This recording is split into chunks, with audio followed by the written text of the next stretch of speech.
मानवी क्षमतेला आव्हान देण्याचं काम जगभरातील खेळाडू आपापल्या परीने करत असतात। खास करून ऑलिम्पिक स्पर्धेत एका मागोमाग एक वर्ल्ड रेकॉर्ड होत असताना रेकॉर्ड बनवणारे खेळाडू जणू मानवी क्षमतेच्या जुन्या मर्यादांना तोडून नव्यानं बेंचमार्क आखतात। असंच काहीसं काल जगाला पाहायला मिळालं। ऐतिहासिक लंडन मॅरेथॉन मध्ये केनियाच्या खेळाडूनं वर्ल्ड रेकॉर्ड केलंय। सेबॅस्टियन सावे यानं 1 तास 59 मिनिटं आणि 30 सेकंदात मॅरेथॉन पूर्ण केलीये। केनियाच्या अत्यंत प्रतिकूल परिस्थितीतून येणाऱ्या सावेची गोष्ट खरंच प्रेरणादायी आहे। मातीनं सारवलेल्या झोपडीत राहिलेल्या सावेनं जगात एक वेगळी ओळख निर्माण केलीये। लंडन मॅरेथॉनच्या त्याच्या या विजयाच्या पार्श्वभूमीवर आजच्या या व्हिडिओतून जाणून घेऊयात सावेची गोष्ट। नमस्कार, मी सृष्टी आणि तुम्ही पाहताय शिरस्ता। सगळं एक एक करून आपण बघणारच आहोत, पण त्याआधी थोडक्यात मॅरेथॉन शर्यत आणि तिचा इतिहास नेमका काय आहे हे बघूयात। तर मॅरेथॉन शर्यतीची कल्पना ही अगदी पुरातन अशी आहे। तर सांगितलं असं जातं की इसवी सन पूर्व 490च्या सुमारास ग्रीकांनी पर्शियनांवर विजय मिळवला। या विजयाची बातमी सांगण्यासाठी फायडिपिडीस हा ग्रीक सैनिक अथेन्सकडे पळत गेला। त्यानं मॅरेथॉन या शहरापासून अथेन्स हे अंतर पळत जाऊन विजयाची बातमी सांगितली। या दोन शहरातील अंतर हे साधारणतः 40 किलोमीटर इतकं होतं। पण झालं काय, तर या धावपळीत त्या सैनिकाचा मृत्यू झाला।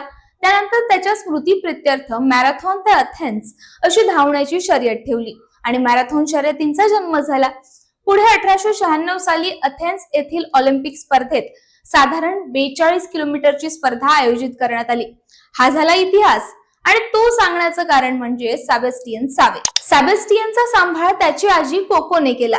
एक साधी मातीनं सारवलेली झोपडी, लाईटचा पत्ता नसलेला प्रदेश आणि गरिबी अशा वातावरणात सावे वाढला। घरापासून शाळेपर्यंत चालत न जाता पळत जाणे हा सावेचा रोजचा शिरस्ता। अगदी 10 मिनिटांच्या अंतरावर असलेली शाळा तो पळतच पूर्ण करायचा। त्याची हीच आवड लक्षात घेऊन त्याच्या शाळेतील शिक्षकांनी त्याला प्रोत्साहन दिलं आणि खऱ्या अर्थानं सावेचा मॅरेथॉन प्रवास सुरू झाला। त्यानंतर त्यानं देशासाठी एकामागोमाग एक पदकं दिली। मॅरेथॉन विश्वात सब-2 ही एक महत्वाची कन्सेप्ट आहे। सब-2 म्हणजे फुल मॅरेथॉन 2 तासांच्या आत पूर्ण करणे। यासाठी आतापर्यंत जगभरातील अनेकांनी प्रयत्न केले, पण कुणाला जमलं नाही। अखेर लंडन मॅरेथॉन मध्ये सावेने 42.195 किलोमीटरचं अंतर अवघ्या 1 तास 59 मिनिटं आणि 30 सेकंदात पूर्ण केलं। त्याचा वेग विचारात घेतला तर ताशी 21.1 किलोमीटर वेगाने तो पळाला। या स्पर्धेचं आणखी एक वैशिष्ट्य म्हणजे 2 तासाच्या आत मॅरेथॉन स्पर्धा पूर्ण करणारे दोघे आहेत। त्यापैकी एक सावे तर दुसरा योमिफ केजल। इथिओपियाच्या योमिफने सावेपेक्षा 11 सेकंड उशिराने शर्यत पूर्ण केली। 1 तास 59 मिनिटं आणि 41 सेकंदात त्याने शर्यत संपवली।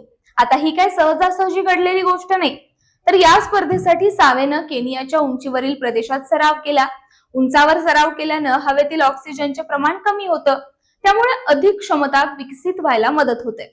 सोशल मीडियावर सध्या सावेने घातलेल्या शूजची देखील बरीच चर्चा आहे।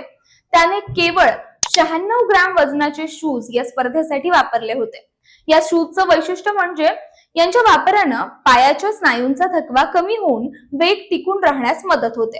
सावेने केनियाच्या उंच प्रदेशात केलेल्या सरावाचा त्याला फायदा झाला। लंडन मॅरेथॉनचा जो ट्रॅक आहे तो अन्य शर्यतींच्या तुलनेत काहीसा समतल आहे। 31 वर्षीय सावेची याआधीची कारकीर्द पाहिली तर मागच्या वर्षी लंडन मॅरेथॉन सावेनेच जिंकलेली। कमी अंतराच्या शर्यतीसाठी युसेन बोल्ट जसा ओळखला जातो, तसाच मॅरेथॉन शर्यतींसाठी सावेची ओळख आहे। त्यानं प्रचंड मेहनतीच्या जोरावर मॅरेथॉन क्षेत्रात दबदबा निर्माण केलाय। मागच्या 6 आठवड्यात सावेनं घेतलेली मेहनत आता समोर आलीये। सावेच्या कोचने माध्यमांना दिलेल्या प्रतिक्रियेत त्याच्या सरावाची माहिती दिली आहे। त्यानुसार मागच्या 6 आठवड्यात सावे सातत्याने सराव करीत राहिला। एका आठवड्यात सरासरी तो 200 किलोमीटर धावायचा। ब्रेड आणि मध एवढ्याच ब्रेकफास्टवर तो दररोजचा ठरवलेला टप्पा पूर्ण करायचा। हीच खडतर प्रक्रिया त्याला वर्ल्ड रेकॉर्ड सेट करून गेली। सावेच्या या कामगिरीबद्दल तुम्हाला काय वाटतं ते कमेंट करून नक्की कळवा आणि अशाच व्हिडिओसाठी शिरस्ताला सबस्क्राइब करायला विसरू नका।